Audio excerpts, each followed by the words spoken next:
Happy holidays, everyone! Welcome to the Horror Christmas Calendar. I'm Kayleigh Dobbs, and today I will be reading Barefoot in the Leftovers by Andrew Freudenberg. If you hear or see weird rustlings, I have 3 cats. We walk the world, my friends and I, looking for beauty in the ugliness that is all we have. Artie is the one who looks after me, an angel in disguise. At 7 feet tall and with his face permanently painted in the traditional clown colours, albeit smudged and smeared, he can appear intimidating. When he smiles, you might find his mouth full of broken and blackened teeth less than charming. Sadly, there is little he can say to disperse any doubts you have, as his tongue was torn from its roots by cruel swords when he was younger. I am used to the guttural sounds that he communicates with, but I quite understand those who shiver and shake when they hear his voice. To me, though, he is love, home on legs, and the only one who truly understands my ways. Our only other human companion is sweet Joff. Joff always makes me laugh, his almost incessant simmering range somehow hilarious to me, if not to others. His one eye is always on the lookout, sometimes following the movement of his thick neck, sometimes moving entirely in an opposing direction. When he spots a light in the distance, he will charge. The ground shakes beneath him when he runs, his not inconsiderable mass sending almost seismic vibrations in every direction. It never fails to make me laugh. In the non-human category are Rufus, a large crow, and Dominic, probably a dog. Rufus belongs to Joff, or Joff belongs to Rufus. I'm never sure which way round it is. Either way, they travel together. Rufus talks more than Joff, not that I understand a bird word he says. Judging from his behaviour, that's probably a good thing. When you think the last bone has been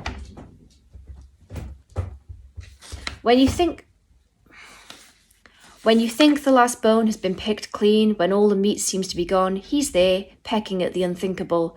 Whatever he has to say might be hard to hear. Now Dominic. What can I say about Dominic? He's a good boy wrapped in teeth, spit and hair. If he knows you, he's a sweetheart. If not, well, then you're food. If you were insane enough to let him get close enough to lick you, it would be easy to mistake that saliva-drenched tonguing for affection, but you better believe that he's just getting a taste, whetting his appetite for later. So that just leaves me, the small one, the wild one, some might say the dark one. My skin is white, my eyes are black, and my bronze hair curls its way almost to the ground. If I had a name, then no one ever told me what it was. I prefer it that way. Some call me the dancer. Why? Well, it's on account of how I love to dance barefoot in the leftovers, leaving a beautiful pattern of red footprints all around. So that's us, a sort of family. We spend most of our days wandering through the detritus of our world, amongst the ash and trash and broken glass. Sometimes we find treasure for our eyes and minds, or more often treasure for our bellies. When the story starts, we had found ourselves away from our usual haunts, on a grey stretch of sand running alongside a dark and cold sea. Above us the sky was a speckled white haze. We squinted at each other in the monochromatic landscape. The only colour, other than the negligible tint of our clothes, was the sticky bright red remains of our morning feast. It was plastered over our faces, through Dominic's pelt, and all along Rufus's beak. It was in our hair, all over our hands, and in our teeth. Artie stood throwing stones into the waves, mumbling to himself. Joff was lying on his back, clutching his stomach, singing one of his senseless songs. Dominic had passed out against him, and Rufus was strutting along, his horizontal figure picking at his own filthy feathers. I was as stuffed as they were, but I was restless. Something about the morning had upset my equilibrium, put me off kilter, disturbed my inner peace. I was out of sorts. I tried to think what it could be. It wasn't the screaming and kicking or the general resistance to becoming breakfast. That was hardly unusual. It wasn't the taste. Meat was meat as far as I was concerned. The smell? No, it definitely wasn't that. Joff, did you notice anything weird about the food? Nothing, not even a grunt. I skipped over and planted a gentle kick between his ribs. Joff, talk to me. The grunt that emerged did not qualify as conversation. I delivered another kick. Joff! Strange food. What, you didn't notice anything? Ugh, tree, hat. Have you completely lost your... Oh wait, their clothes. Their clothes had been peculiar, sort of furry. There had been an image of a tree on the top that they wore, and their hat was pointed with an odd fluffy ball on top. It was definitely not standard wear for these parts. There had been a lack of grey, a lack of rips and tears, with not even a trace of plain old dirt. We had been so hungry that I hadn't even given their outfit a second thought, but now, with time to digest, as it were, I realised that our breakfast had been a stranger, and not one of the locals. Curious. Joff, Artie, pull yourself together. I want to go and take another look at the food. Waste of time, nothing left. No, I know that. You're missing the point. Come on, there was something not right about them. Come on, please, Joff. Joff peeled himself off the floor painfully slowly, groaning as he did so. Dominic shuddered and got to his feet. He shook himself, sending spit and sand flying in all directions. Rufus squawked and fluttered about before coming to rest on Joff's shoulder. Artie peeled himself away from his stone-throwing and crunched across the pebbles towards me, an expectant expression on his face. It took an age to return to where we had eaten. Both Artie and Dominic had a knack for finding old bones and an obsessive need to examine every single one. It took all the whining and cajoling that I could muster to keep them moving. Eventually, though, we arrived at the remains of our morning meal. It was marked mainly by a large red stain on the dusty ground, not luminescent like that which still covered us, but blacker, mixed with the dirt of the floor. A few scraps of the peculiar clothes were strewn around. Rufus fussed and picked at them, distributing them still further apart. I sighed and looked around for a clue that might tell me something that I didn't know. I sniffed the air to see if there was anything other than the stale, coppery reek of old blood, but there was nothing except the cold wind that made my nose run. I stood with my arms crossed and one eyebrow raised to the sky, attempting to channel something useful. That bag and thing. Joff being unusually chatty. Bark, bark! Artie making no sense, as usual. What? Woof! Dominic sitting on something weird. Move, you stupid creature. I managed to get him to shift enough for me to recover the thing. It was a little squash, but clearly a bag, and a bag which still had something in it. The bag itself was interesting, covered in a shiny material and pictures of stars, but inside was even more intriguing. Little lumps of stuff, wrapped in paper. Each parcel had a small square attached to it, on which someone had scribbled something. I couldn't read, had barely a concept of what writing even was, but it intrigued me nonetheless. Sitting on the ground, using Dominic as a leaning post, I examined the treasure. The first package that I looked at stank and seemed to be full of pieces of broken glass. Odd. I sniffed and frowned for a while before setting it aside. I turned the next lumpen object over and over before gingerly tearing apart the crinkled paper on the outside. Although I'd never owned a pair before, I knew that the things inside were gloves. They were striped and soft, had no fingers. I pulled them on and smiled. They made me feel different. As I sat, clenching and unclenching my hands, Rufus hopped over and tried to pull them off me. Get off, bird, they're mine. I swatted him aside before excitedly focusing my attention on the next thing in the bag. Once I had got past the wrapping, I paused. The thing inside was nothing that I'd ever seen before. I looked at it from different angles, held it up to my face, examined it, but my mind just span hopelessly. It was like nothing I'd ever encountered. So strange. I was about to turn my attention to the next package when a cacophonous barking interrupted me. Dominic was going wild. Joff was standing with a look of horror on his face, staring at... What was I looking at? At first I thought that Artie's head had fallen off, which of course made no sense. Once the reality had sunk in, it did make a lot more sense, but at least I could do something about it. There was a tear in the air, a gap in reality, and Artie had stuck his head in to look around. The area around his neck shimmered as he struggled to get it back out. I ran to him, put my arms around his waist and pulled. It was to no avail, as the hole seemed to be pulling him further in, and me with it. Joff! Joff finally got moving and grabbed my legs, which were already swinging free of the ground. Barely had he got a hold when there was a loud sucking sound and we were all pulled through, falling to the cold floor on the other side. I lifted my head up, only for a large lump of dog to fall directly on top of me. Dominic, get off! I rolled out from underneath him. He looked at me with his head cocked to the side. Rufus fluttered down and sat on his back. Everything around us moved in a blur of colour and noise. It was impossible to make anything out in the chaos of sensory overload. My eyes gushed stinging tears in protest, and a high-pitched whine grew and grew in my ears. A sweet stink flooded my poor quivering nostrils. Just as it reached a point where I feared that my head might simply explode, everything changed. Existence slowed, not smoothly, which might have been more acceptable, but in jagged stops and starts that made my stomach twist. Voices and music wowed and fluttered, while movement stuttered, stopping and starting nonsensically. When I finally dragged myself upright, it was to see a vision of hell. Brightly clad creatures with pointed ears and conical hats marched busily back and forth, stacks of the odd bag parcel things gathered up in their arms. Their clothes were green and red, garish in contrast with the ground that was covering the swirling layer of white.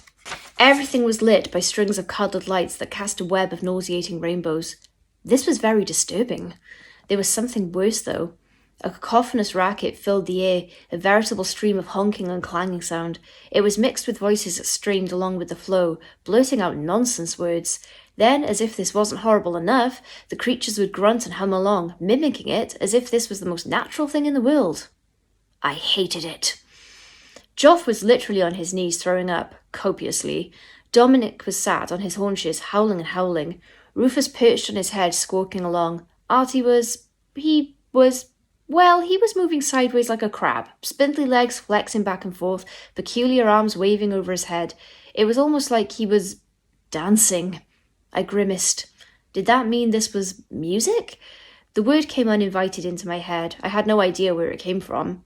Make it stop. Please, please make it stop. The music seemed only to get faster and louder. Artie turned to me and grinned his horrible grin before looking away and continuing his dance. The creatures continued to storm back and forth, seemingly synchronized with each other as they moved in time with the rhythm. This time I screamed, "Make it stop! I really need to get out of here! I really need to get out of here now!" I ran towards the procession of creatures with no plan in mind. After nearly tripping over Joff, I careered into one of his beings, knocking his packages to the floor. He twisted towards me, hissing, his teeth sharp and plentiful as he opened his mouth. All around, the beasts were losing their smiles and starting to pay attention to me. They sniffed and frowned and bared their fangs. The whites of their eyes swelled and then turned black. I backed away, stumbling into others as I did so. I looked around for an escape. A tall striped building with a wide arch beckoned. I skidded my way into the room beyond. Inside it was dim and smelled of meat. Living, breathing, sweating meat. Suddenly, unexpectedly, I was hungry again. As I drooled and my eyes adjusted to the light, I saw that the objects of my hunger were 9 quadrupeds with peculiar sticks growing out the top of their heads. They had been quietly chewing straw, but looked up inquisitively with big brown eyes as I approached. I rubbed my hands together with anticipation. "Hello, delicious. What do you taste like, then?" "Shea." The others had followed me in. "Shea. There's plenty for everybody." There was a familiar metallic scrape as Artie pulled a blade from his boot. Dominic started with his low growl that always came before feasting time. We were in pack mode, the world outside foolishly forgotten for a moment. Before we could pounce, a shadow fell over us. "Oh! Ho, ho, ho! What have we got here? Is someone messing about with my reindeer? Is it something naughty or nice?" The voice was inside my head. It was loud, so loud. It must have been in everyone's head as we all instinctively turned to try and spot the source.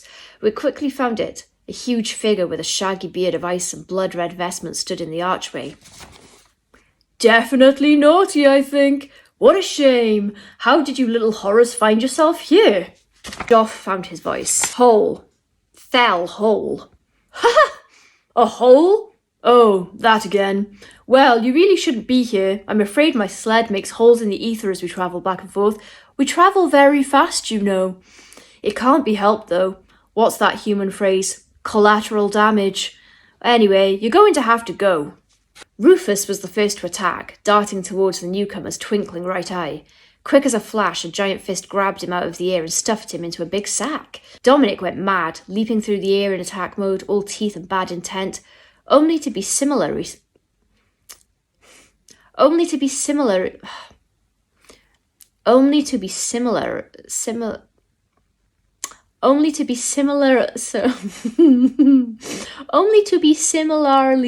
snatched and stuffed into a bag. "Oh, bad dog. Now the rest of you. What grisly dimension do you hail from?" Joff, having seen the rapid disappearance of his canine and avian friends, was turning purple. I managed a smile to myself, knowing that this had never ended well for anyone. Of course, anyone had never been twice the height of Joff, with all the fear of someone who didn't know what the word meant. Joff charged, fist clenched and bottom lip extended. He meant business.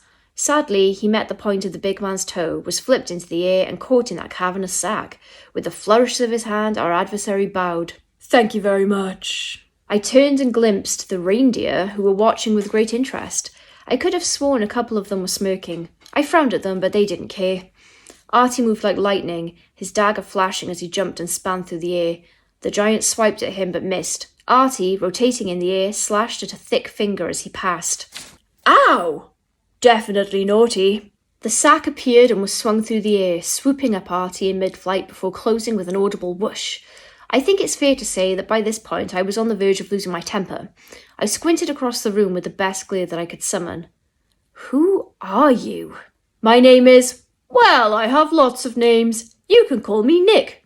Who are you? I'm... You don't remember, do you? I'm just me. I don't have a name. You did once. Time slowed as he brought his two huge palms together, and as they struck each other with a mighty cracking sound, I began to fall. I fell through voices, I fell through smells, I fell through feelings that reached out towards me with tender claws. Crimson tears streamed from my eyes as I half remembered things I had long forgotten. Once upon a time there had been another me, a living me that wasn't made of fear and shade. There had been a warm me, a me surrounded by others of my kind. There had been love and life. I saw the face of my mother, a mother that I didn't even know that I had. I had been surrounded by so much joy. I had been like that little girl, the one we ate, the one who must have fallen into our dimension. I had worshipped something called Christmas. I had understood the strange music and gifts in their ornamental wrapping. I think I had even known who this Nick was, in another life, when I had been another me. I landed where I had started, crumpled up on the floor.